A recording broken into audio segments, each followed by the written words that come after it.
All right, guys, we are back. Another episode of Puckin Around. I'm Cody Pucks. Today, maybe I should have done this episode first, just out of respect. But today we have the Stanley Cup champion, Florida Panthers. We have my friend Blynch here. Blynch, how we doing? Cody, it's an honor. Thanks for having me on, man. I've been excited since I got that DM from you. I'm juiced up for this one, man. Yep. All right. So let's get right into it. You come off a year where you're kind of banged up. You're coming into the finals and you're running into a buzzsaw with the Knights. Not a lot of people talking about you at the beginning of last year, but you guys stayed strong. You were healthier at the end of the year. Kind of take me through that journey. Tell me how you're feeling, I guess, after the finals loss and what led up to be greatness this year. Yeah, I mean, last year was really tumultuous. We were talking about before, but I'm a Panthers fan from Boston, and the Panthers got off to a really rocky start. I remember they lost to the Bruins. Must have been like the end of November, or December, and they were like 15 and 17 and like something like that. They weren't looking good, but I knew they had some juice in the tank.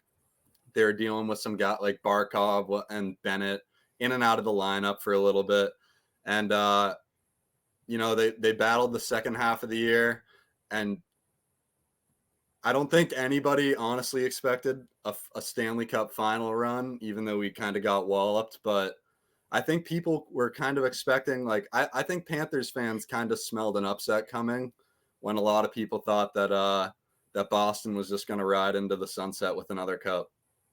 Yep.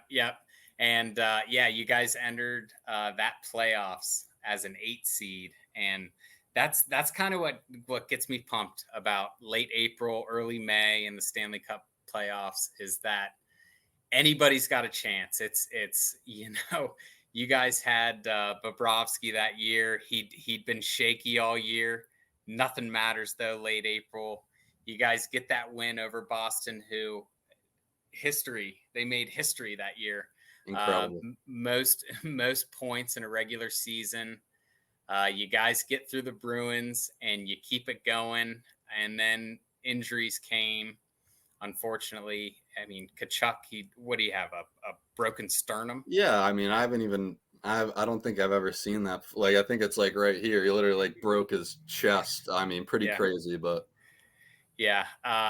But you guys make it to the finals. You fight. It's such a fun run to watch. And that's kind of the thing is all these hockey fans watch that, and nothing is better than getting the whole nation behind your team.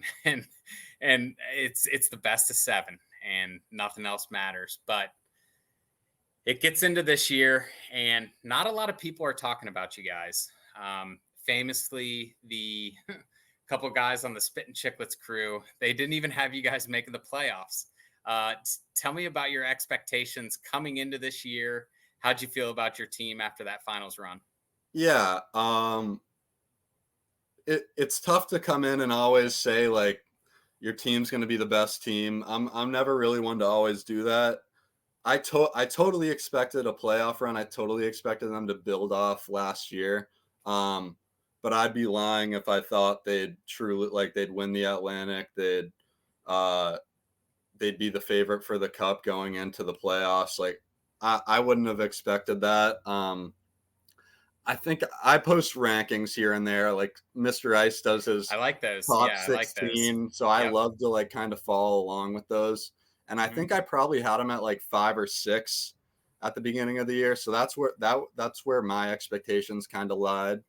But Yeah, it's always tough because at the beginning of the year, October is so different than March, April when you're about to make the playoff push. And it kind of just seemed like you guys just kept chugging along, and it. Mr. Ice wasn't taking the Panthers that much, on his overplays, but he always just that was always his team throughout the year. He always said there's something about these Panthers, they just keep doing it. And I think that that says a lot about your guys, top guys, and your leaders of the team. Barkov had a breakout season. Maybe not for you, because for me, I watch Barkov and dude is filthy. But Yeah. but just for the average hockey fan, I think he got introduced to everybody, just showing how tough and how skilled he really is. And then Kachuk, it when you got guys like that at the top of the lineup, kind of riding the ship and leading the pack. I think that's very important. And you guys, you guys just hung around at the top. Win two, lose one, win five, lose three, and you find yourself in a good position going into the playoffs. Uh, but you're faced with the Lightning in the first round. How are your feelings facing them and Kucherov, the point leader in the NHL?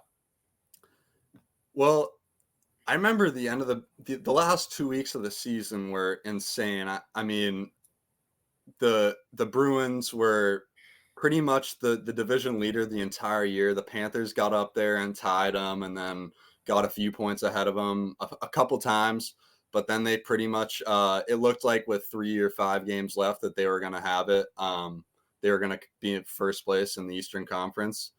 And then I don't even remember which 3 teams they beat, but I think they go 3-0 to end the season out. And then you don't know what to think. You think maybe you're going to get a Toronto team who I Did think you want Toronto? Did you want Toronto I preferably? definitely preferred Toronto, Yeah, but at the same yeah, time, I think I was gonna be naive if I didn't think we were gonna face, the Lightning in a later round or have to face somebody as good as them eventually. yep. So, um, yeah, I was a little bit nervous going into that first series. I'm not gonna lie. Yeah, yeah, and that was kind of. I mean, I think I filled out one of those bracket things, and Tampa was Oh my was one God, of they're my like plus plays. 170, plus 175. I was looking at that as a gambler and saying, how juicy is that? But Right, right, and so you go through Tampa, and then Boston in the second round, correct? yeah, Boston the second round this year. Yeah. Yeah, Boston in the second round. You gotta you gotta think, if you get through Tampa, which was very impressive. You got to think a win over, especially that series going seven. You got to feel good about going and facing Boston, and then you got the Rangers. What was your feeling going into that series? Yeah, the Rangers they were a really good team. That was probably the out of the 4 series, I almost didn't know what to expect the most. And it was a really it was an emotional swinging series because I was watching game 1 with my buddy. He's a Bruins fan, but he likes to watch the games with me because he Does he likes does to he try to, does he try to mush you and like root for the other team? a tiny bit, but he just likes to he knows how crazy I am, so he just likes to watch Yeah, it. And I yeah. forget what the score was, but I remember Chuck getting the first goal. We both hit that, so that was fun. But then it looked like they were gonna have a dominant hold on the series, and then New York gets 2 overtime wins, and I'm thinking like, shit, what do we like? Oh no. Yeah, Yep. you're on the brink of almost getting eliminated, and they responded so well to that. It was insane. They responded well to that, and they took it right into the finals. It I mean, what was your attitude heading into the finals against Edmonton before any games have been played? How are you feeling?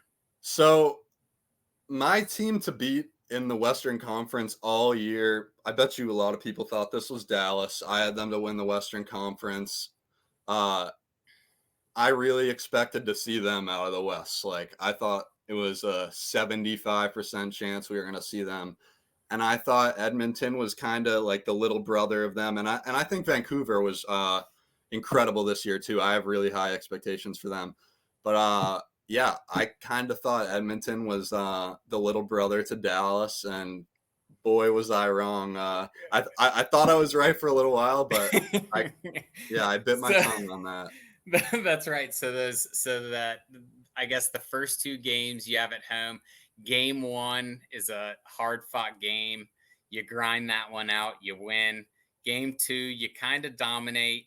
Um, Game three, back to Edmonton. Did you expect a loss there, or I don't know. I mean, you're up 2-0. How are you feeling at that point in the Stanley Cup, trying to get the first cup in team history? Um, I I think I definitely expected a split going in. I had a pretty good feel on games 1 and 2. I thought they were gonna pounce and be ready for that. I mean, especially like they had a little bit of rest time, a little bit more than Edmonton did. Yep. Um, so I thought, it wasn't like, last year going into the finals, they sweep Carolina and had, I don't know how many days, but they had a lot of, even though they were injured and maybe it was going to help them, but they had a lot of time to wait and wait and wait before they had to play again. And I think that really disrupted their rhythm. And I don't think they got out of their rhythm once in this playoff run. And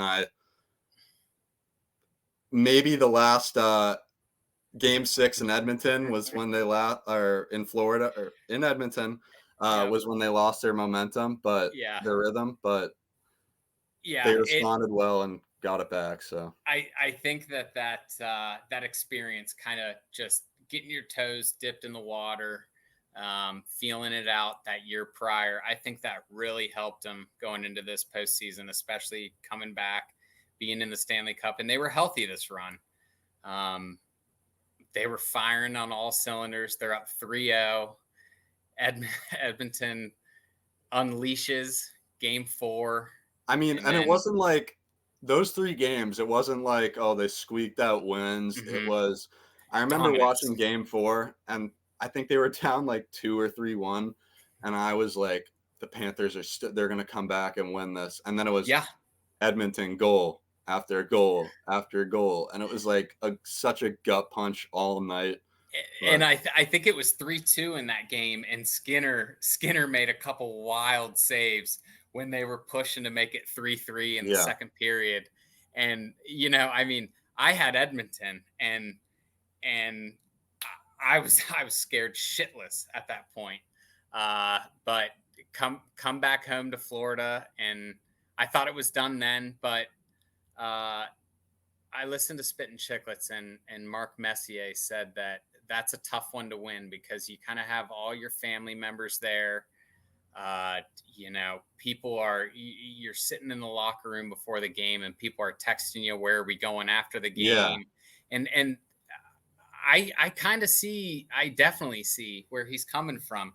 That has to be tough. Edmonton ends up winning that one. Back to Edmonton, bang, all of a sudden it's 3-3. What was your feels going into game 7? Did you think it was over? Did you it At that point it's winner take all, but the having being a fan of a team that has never won it all before, um you want it so bad. So what was your confidence level heading into game 7? Yeah. I remember I'd say I was pretty neutral. I didn't I was very scared because I know like I don't even want to think about what would have happened. Um, but at the Right. same time, I knew how great of a moment could have been on the horizon. So I Yeah. remember like I was asking all my buddies at work, asking all my family because even my family was kind of rooting me on at the end. Like Yeah. Oh yeah, they're like, oh, definitely.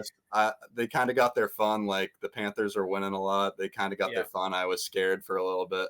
Um, but I remember my coworkers talking me down. They're like, they let up I think they let up 2 shorthanded goals to go down in both Hmm. games. It was just Hmm. a mess from the get go.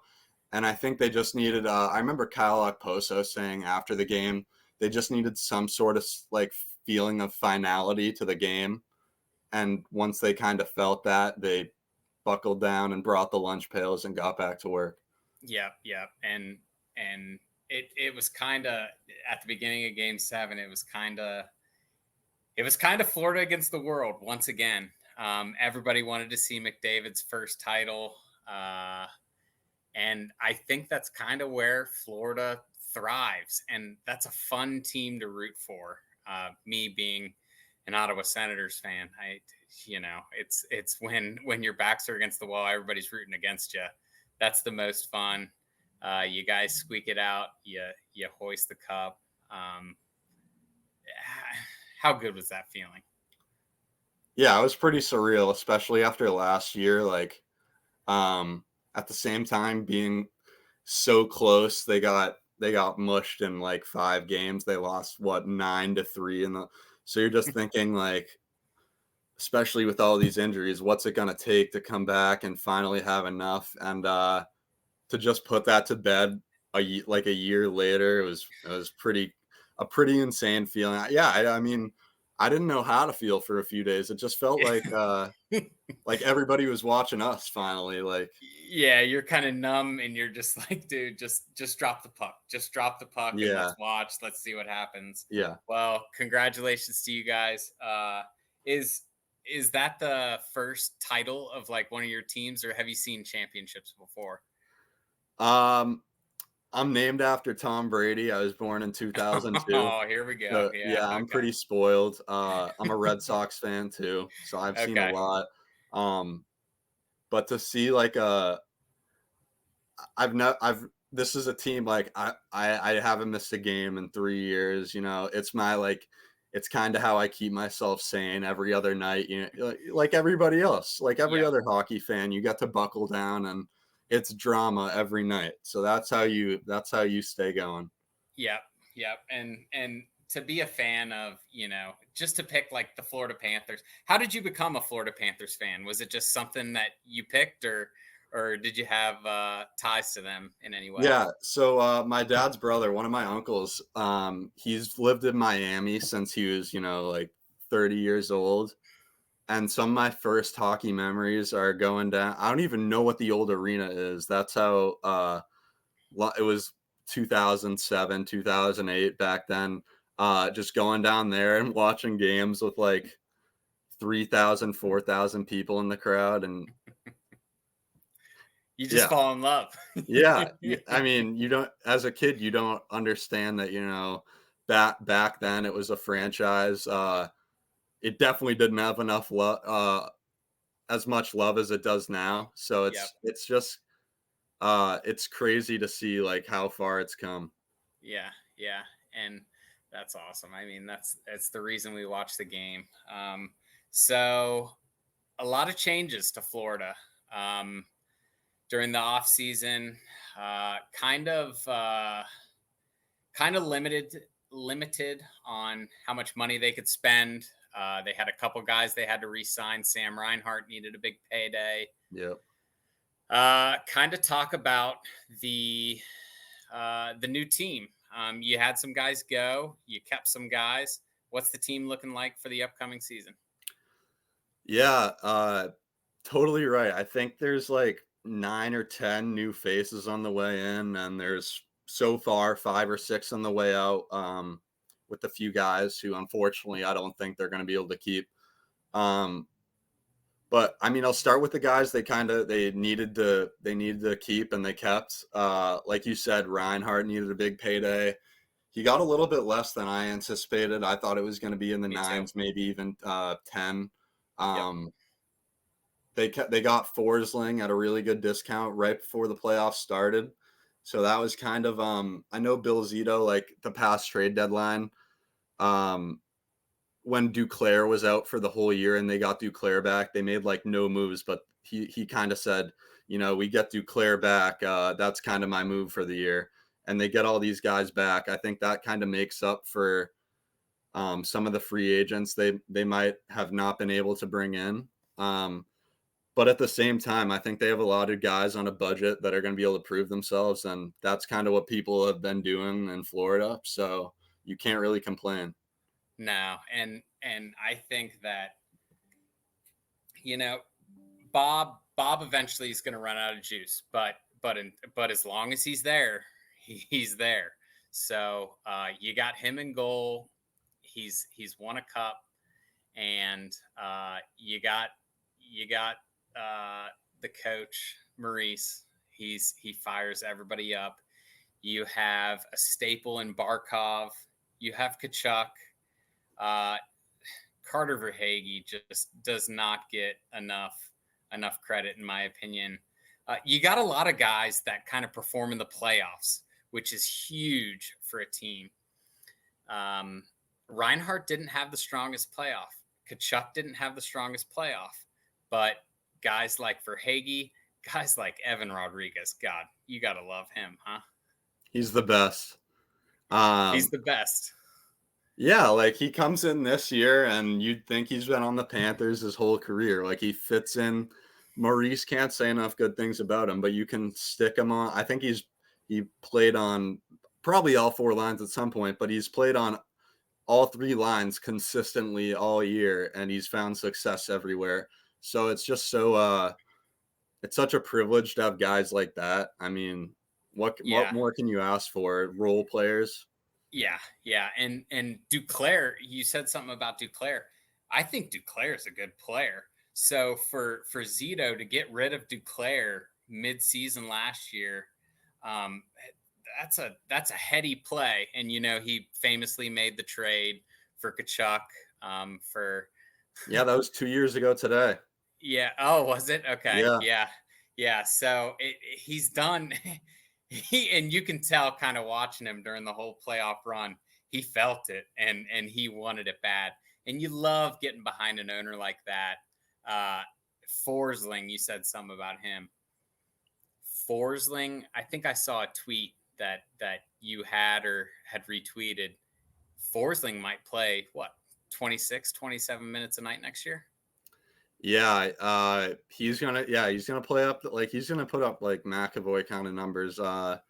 He kind of had to share that role. Like him, Montour, and Ekblad kind of had this weird kind of role where there wasn't a standout number 1 guy because they had these 3 guys that could like fill the void of that position. And now I think it's kind of out there that Forsling is going to be the minute cruncher kind of guy.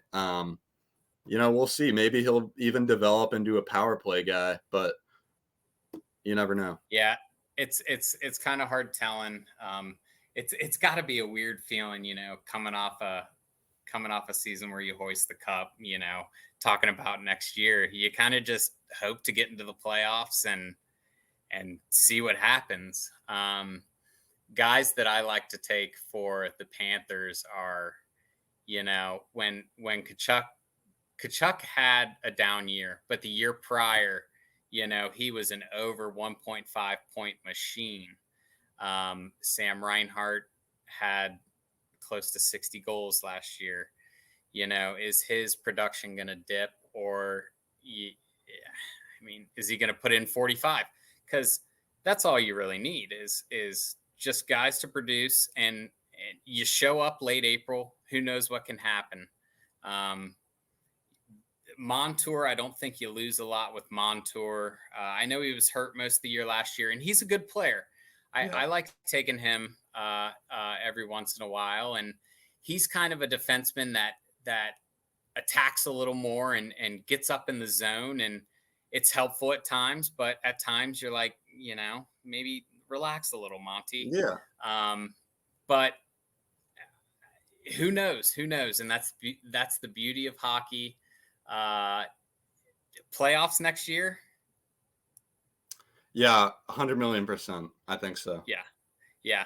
Playoffs next year. I guess just looking ahead, who are some teams in the East that you're kind of not necessarily worried about, but who do you think could maybe take a step up and is someone, as a Panthers fan, you got your eye on? Yeah, I know in our little ice group chat, Riverboat was getting on me. I think the Leafs can take a step up. I mean, they're a team. They get endless amounts of crap. They obviously have a chip on their shoulder at this point. I mean, I thought they not that they outplayed Boston. They definitely outplayed Boston in games they won, but I thought that series was really evenly matched, and I think that could have really went either way. So I would look for them to take a step up. I think Boston's going to be good again. Boston's I always mean, good. Yep. yeah, their team they can do a lot with not a lot of pieces or not a lot of leverage, cap leverage. Um, and yeah, so that's what. Yeah, I think those two teams are going to give us trouble again. Yeah. Yeah. So we'll have to see for next season. I mean, I'm so excited. That's why I do this series. I think it's cool. We get to talk to fans from, every team, get different perspectives.